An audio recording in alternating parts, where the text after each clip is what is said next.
bir hadis var Tirmizi şerifte, kimde kim jatsa jatаарdan aldın 3 yolu: Estağfirullahellezî la ilahe illa huvel hayyul kayyum ve atubu ileyh.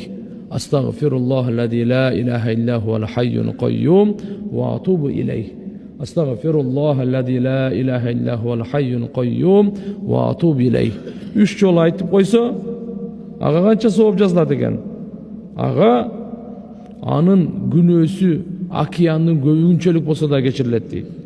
Экинчиси, жер бетинде канча дарак болсо, дарактын жалбырагынын санынчалык сowap жазылат дейт. Үчүнчүсү, канча кум болсо, кумдун санынчалык сowap жазылат дейт.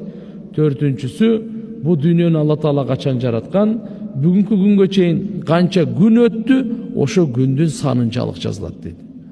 Демек баарыбыз мисалы уктап атабыз. Ошого сөзсүз бирөө бу истигфарды айтып уктады, бирөө айтпай уктады. Айтканга ушундай улуу сowap экен. Демек жатаарда бир ошол хадисте оң жаагын жастыкка койгондон кийин айтсын деген да жери бар. Estağfirullahellezî la ilahe illa huvel hayyul kayyum ve atubu ileyh.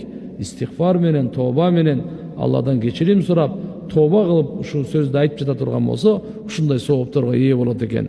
Демек, биринчиси, анын күнөөсү океандын көбүгүнчөлүк болсо да кечирилет дейт. Жер бетинде дарактардын жалбырагынын санынчалык сowap жазылат дейт.